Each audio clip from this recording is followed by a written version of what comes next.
Having plants is so much fun. Having a lot of plants is even more fun. However, as we all know, plants do require a lot of time and a lot of effort. Hi, hello, my name is Matt, and in today's video I want to discuss 5 low maintenance plants for when I'm just not feeling it, when I'm just not in the mood for plants. These are plants that are tried and true. These are plants that I know if I leave on vacation, if I get sick, if I have a really bad mental health period, I know that these plants will be just fine. They are survivors, they are thrivers, they are amazing, they are beautiful, and I just really want to share these plants with you. These are amazing for anybody who suffers with anxiety or depression, because when you're going through a bad mental health episode, the last thing you want to look at is dying plants. So these are truly plants that even if you neglect them for a bit, they will still look gorgeous, they won't throw a fuss, and once you return to them, they will be extremely happy to see you. Just a little bit of a backstory about myself. I suffer from depression and anxiety for the entirety of my life, and it is not fun. It is not a fun time, as anybody who has those things knows. However, I will say that the plant hobby single-handedly didn't cure me, but helped my anxiety and depression so much. It is so meditative, it is so soothing, and it brings me a lot of joy. However, obviously, when you're in a depressive or anxious episode, you tend to neglect your plants. And unfortunately, during those periods, some plants do suffer, and I just want to make it 100% clear that is okay and that is all right, and that just happens. And sometimes it's okay to let go of a plant if it's not serving you. However, these girlies that I'm gonna show you, they're gonna stick by you. They're gonna stick by your side even throughout the hard times. So let's get going. I talked for way too long. Number 1, and probably my favorite on this list, if I'm being completely honest, is the Aglaonema Silver Bay. I absolutely love this plant. Not only is she absolutely gorgeous, she is one of the most resilient plants in my collection. She rarely yellows. She grows like a beast, even though she is literally not even in low light. She is basically in no light. I don't know if you'll be able to see, but she lives in that little part of the studio. I will definitely insert some footage. She basically lives in no light. Like, she is so far away from the window. She does get some ambient light from the grow lights next to her, but honestly, very little. And she is still growing, working on new leaves all the time, and just looking stunning. And I particularly love the Silver Bay for the way its foliage lays. Like, it is so elegant because it's kind of droopy, but it's not droopy in the bad way. You know, it's not droopy in the way where it needs water and it's looking unhealthy. It's droopy in the way where it just, I don't know, it just cascades so lovely and so beautifully. And I don't know, just this plant makes me so happy. And like I mentioned, this plant is so resilient. I water this thing whenever I remember, honestly. Whenever I remember. Basically, whenever I walk past it, I sometimes will like stick my finger in the soil, and if it's dry, I will water it. If it's not, I won't. I don't remember the last time I repotted this thing. Granted, I'm not seeing a lot of roots, so I don't think she needs a repot.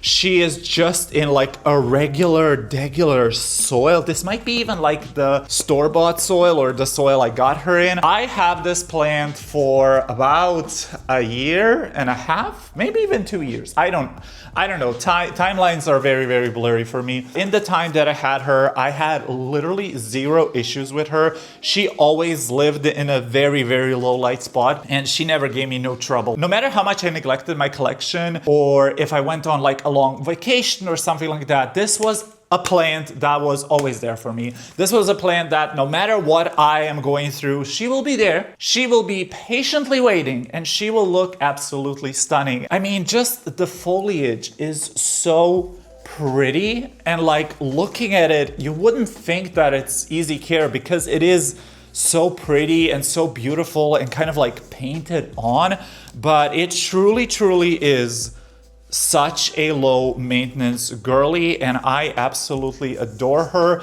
The leaves, they're so like nice and leathery. They're not too thick, they're not too thin. They just feel, it honestly, it kind of feels like a fake plant. I'm not gonna even lie to you. It kind of feels like a plastic plant, but it's not. She is stunning and gorgeous, and again, she can tolerate so much low light. She can dry out between waterings quite a bit. She doesn't need to be constantly repotted, and I mean, what more can you want from a plant? And she just looks stunning. Now, my goals for this plant is to actually repot her this year. I really want to put her into maybe like a really nice pot, maybe like find some like custom pottery or something for her, because I think she deserves it. I think she deserves it because she is truly such a champion. I also never had a pest on her, like never ever. And yeah, I mean, in general, Aglaonemas are a great genus. Like they are just so fabulous, so fierce, so resilient. But the Silver Bay, just, she is the apple of my eye, and she is my baby, and I love her so very much. So very much. So if you don't have an Aglaonema Silver Bay, do yourself a favor and get one, because honestly, these are such a great statement plant in any space. Any space. Next up, we have a snake plant. Now, I know snake plants usually are deemed boring because they don't really grow and they just kind of look boring. So I didn't want to include the regular snake plant. I wanted to include the moonshine variety, and I think this snake plant, or Dracena or Sansevieria, whatever you want to call it, variety is so beautiful. This cultivar, just the silveriness, I mean, it's just such a pretty plant. And I don't think I have to tell you why this is on the list. I mean, snake plants are known as the beginner-friendly plant, as the low-light plant, as the unkillable plant. Like, they are just so hardy. It's a ridiculous hardy plant. And I think this one just is a little bit different, and that's why I put it on this list, because I like different. I like funky, and truth be told, this plant used to get neglected so much, and I kept it in a dark corner, and I wasn't really living for it, if I'm being honest.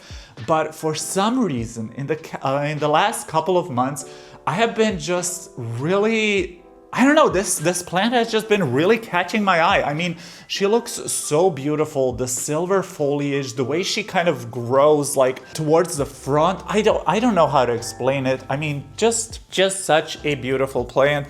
And again, super hardy, can tolerate lower light. However, I will say with this one in particular, if you want to keep this nice silvery color, you do want to put it in a brighter spot. So honestly, a east or a west facing window, even a south facing window would be great for this one, but I don't think it needs a south facing window. So a east or a west facing window where it just gets a little bit of sun during the day would literally be chef's kiss for this plant, and she will be very grateful to you if you can provide her with just a little bit of sunshine, because usually people just put these into the dark corners and then they die, and then they wonder why they die. So I would say don't put this in a dark corner. Like, put it somewhere where you can appreciate it and where it can get some nice good sunlight. Pests, no issues.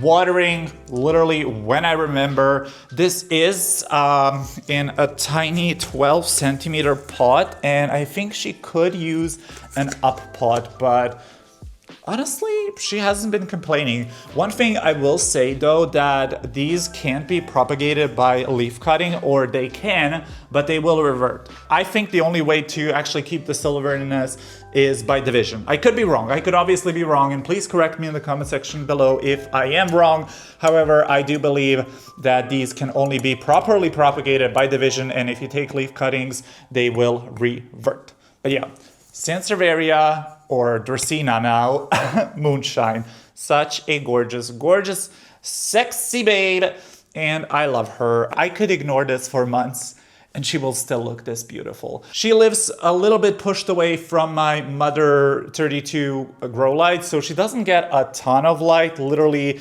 very, very shaded spot, but so far, so good. You know I have to include a pothos. You just know I have to include a pothos in a low maintenance video, but I didn't want to include the regular golden pothos, even though I have some. You can see one trailing up there. I wanted to include the neon pothos because this one is just a little bit more unique. And I also wanted to include this one because this one is a very sentimental plant for me, because it was actually a little Christmas gift from a friend. So yeah, I don't know, I just love having sentimental plants, and usually plants that are gifted to me by my friends are my favorite plants. Even if they're the most basic, the most common, the most like cheap plant in the world, like this is not a rare plant. This is so commonly available. You can pick up a huge basket like this for like what, maybe 20, 15 bucks. Very, very common. However, it has a story behind it. I grew it from like a small plant, so I just love it so much. And again, it's a pothos. Do I even have to explain myself? They are so easy. I mean, they are so easy to propagate. They are good at letting you know when they need water. They don't require frequent repots, and they don't require a lot of light. This one lives at the top of my video shelf. It is under a grow light, but kind of pushed to the side, so it's not directly getting hit by the grow light, but like the grow light only hits the top of the plant. This part, this section over here, it's all just in ambient light that is very, very low light, I would say. And she is still growing. She is still looking absolutely beautiful. I really like the coloring on this plant. It's just this kind of, I mean, neon highlighter green. I think it's so fun. It adds something so different to your collection. And I will say that, for example, I do have sometimes troubles with like some other pothoses, like the golden pothos or the marble queen pothos. They yellow quite a bit more than this one. For some reason, this one just tends to hold on to its leaves, even the top ones. I don't know if it's just kind of the space that it's in or the conditions that it's in, but honestly, this one just gives me, out of all of my, obviously all pothoses are very easygoing, but this one just gives me the least amount of trouble, I guess, out of all of them. So I wanted to feature her in particular because I think she's just such a gorgeous plant. Now, one thing I will say, that if you have a trailing specimen, that these will obviously get a little bit leggy, and what I would just do is chop it right back. Like, I am not scared of giving this plant frequent haircuts, because if you frequently chop the bottoms off, it will start reactivating some nodes at the top and pushing out some new growth points, and then it will fill up and look really nicely. So yes, Neom Pothos, I mean, she's just it. She is just it. She is just such a babe, such a gorgeous thing. I'm gonna now that's a look. I feel like Britney Spears. So yeah, if you don't have a Neom Pothos, I recommend it. I have never tried growing one of these up a pole. Would be interesting to see what this would look like growing up a pole. I'm sure she would look stunning with some huge, big leaves. But yeah, I forgot to mention, but the Neom Pothos also never has pests for me. It's just such an easygoing diva, and I love it. Now the next plant, y'all, is a plant that I literally forget that I have this plant in my collection. It is the Dracena Fireflies. Is it the Dracena Fireflies? I think so. I'm not even sure what the name is. That's how much I neglect this plant. And I'm so bad. I watered it yesterday, and I was trying to remember when was the last time I watered it, because it was bone dry. And I know I didn't water it in January. I know I didn't water it in December. And I'm not even sure I watered it in November. So this probably went without water for a good 3-4 months. And I mean, look at her. Just look at her. She, out of all of these plants, she lives in the darkest spots. She lives right here next to my coffee machine. It is pitch black, all right? There is This is not no light. This is no light. This is a void. This is a black hole. Like there is no light passing through this area. And I mean, she just looks stunning. Now, of course, she isn't growing. She isn't exploding in growth. She isn't huge. But I mean, for receiving virtually no light for years, I would say. I definitely have this plant for at least 3 years now already. And I mean, she hasn't grown, but I literally am giving this plant no light. And she hasn't died either. So honestly, I am more than happy with this. And she is actually, I don't know if you'll be able to tell, but she is actually trying to bloom, which is a little bit crazy. Like, girl, what are you doing? Why are you blooming? You live in literal pitch black darkness, but I'm not gonna complain. I'm not gonna complain. This is another plant that's just so easy. It has kind of a cast iron plant vibe, very thick, leathery leaves, but I really like that it just has these little splatches or splotches of like yellow variegation. It looks really, really cute and pretty. And obviously to me, this is a filler plant. However, it's a really, really good one. It's a really good filler plant because it requires virtually nothing from me. Like I said, I haven't watered it in months. I repotted it once in its lifetime. I never have pest issues with it. I don't wash the leaves.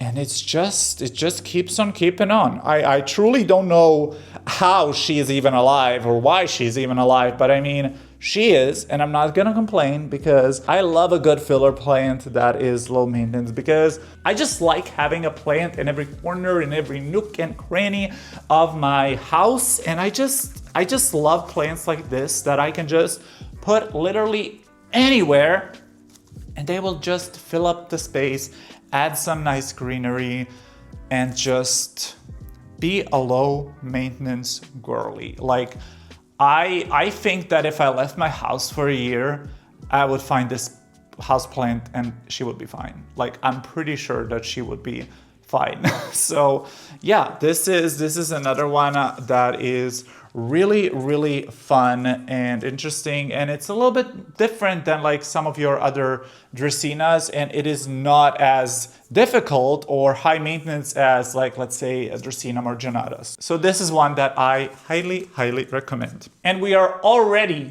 on the last plant, and the last plant is a Hoya. So it's another trailing one, and it is my Hoya burtoniae F. I think it has the F at the end. I'm not sure. This is the regular green version. There is a variegated version as well, but she is so pretty. I really, really love her. This is one of my fullest, one of my biggest, one of my most lush Hoyas in my whole collection, and I love Hoyas. And this one is just a beast. She is just a champion. I would say this kind of care level, I would say it's on par with the Crimson Queen or Crimson Princess. Extremely easy, grows like a weed, looks absolutely beautiful as a trailing plant because a lot of Hoyas just cannot trail like this beautifully. They will throw out those long tendrils with no leaves and just look disgusting. So a lot of Hoyas require trellises. So I really, really, really appreciate a Hoya that can trail and look bushy and beautiful. And this one it hits all the boxes. Now, I will say regarding pests, this one did have aphids for quite some time, and she had them quite badly. I don't know how I got rid of them. I was just showering it constantly, and I guess then they just gave up. But even though she was infested, and I mean infested, like there was not a single leaf that wasn't covered in aphids, she did not care. Like, she did not care. She was still growing. She was still pushing out new growth. She was blooming. This is one of my most prolific bloomers in my whole collection. Like,